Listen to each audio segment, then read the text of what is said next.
What happens in No Way Home doesn't just happen in a vacuum. It not only resets the table for Peter Parker, Tom Holland, and the next few Spider-Man adventures, but it also shifts the entire future of the MCU. How is still a question, though. The conclusion to the first trilogy of MCU Spider-Man movies may have also left some wondering about what exactly happened. That in mind, here's my take on the 5 biggest revelations in Spider-Man: No Way Home, and why they're so significant to the hero and the Marvel Universe as we know it. Needless to say, spoilers follow. In plain English, everything is sort of Peter Parker's fault, which is the point of the movie, and he really feels bad about it. Faced with his identity being revealed, he sets into motion a series of events that ultimately ends with the death of his Aunt May, Marisa Tomei, and all his friends and loved ones forgetting about him, which includes his lawyer Matt Murdock, aka Daredevil, as played by Charlie Cox and originated on the Netflix series of the same name.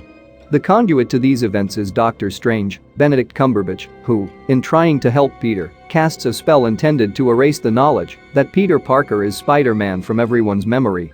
Peter interrupts that original spell multiple times, makes it go sideways, and the spell ultimately brings in characters: Electro, Jamie Foxx, Doc Ock, Alfred Molina, Green Goblin, Willem Dafoe, Sandman, Thomas Hayden Church, and the Lizard, Rhys Ifans, from other timelines, i.e. past Spider-Man movies, the ones where he was played by Tobey Maguire and Andrew Garfield, who also appear. To fix the mess, Doctor Strange casts 2 spells. One sends everyone he pulled into Peter Parker's world back to their own timelines or universes. The other makes everyone in the MCU who knew Peter forget they ever knew him. And the latter is much more complicated once you start thinking about its implications.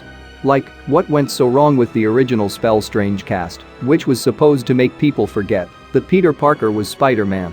Couldn't he do that spell again? How was that spell powerful enough to break the multiverse?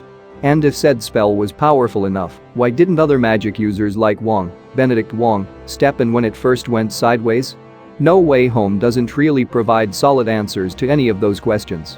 A global threat with a lack of hero response happens in other movies too, most recently Eternals. At the same time, Marvel's rules of spells and magic aren't concrete. Marvel could, of course, make those rules more solid or provide a better explanation in the upcoming Doctor Strange and the Multiverse of Madness. But for now, to save the multiverse from collapsing onto itself and spilling into the main MCU timeline, everyone, including Strange himself, had to have MCU Peter Parker wiped from their brains. Spider-Man and his acts of heroism still exist independently of Peter, however. Depending on the breadth of Strange's spell, there may also be no records of Peter going to school, no SATs, no driver's license or other forms of identification.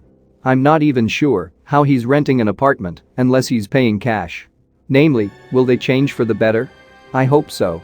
Aunt May can't die in vain, right? For me, Aunt May's death was the movie's saddest moment, much sadder than Peter saying goodbye to his friends who will forget ever knowing him. After Bruce Banner and Tony Stark snaps brought everyone back from the snap, May created a homeless shelter. They finally gave the character more to do than just be hot Aunt May or young Aunt May by really leaning into how she wanted to help people. We got to see more of that in No Way Home than we did previously. She also gives Peter the unforgettable great power, great responsibility speech and brings him to a clearer understanding of what it means to be a hero. It's the Avengers' duty to save the world, and goodness is intertwined in said duty. For Peter Parker, though, his goodness is tethered to responsibility and remembering his love for Uncle Ben in previous iterations and now Aunt May. His heroism isn't avenging, but rather a continuation of their legacies of wanting to protect and help innocent people. By the end of the movie, the Peter Parkers have helped the entire Rogues Gallery and cured them of the madness. When they get back to their timelines, the movie tells us they probably won't have to die now that they don't have to be villains. They also have the opportunity to be good and change lives for the better in their own timelines, especially since more than a few of them are geniuses. With that second chance, they could make their universes exponentially better places. And for Aunt May's sake, let's hope they did. So apparently Peter Parker will just start from zero, which is a peculiar spot for this iteration.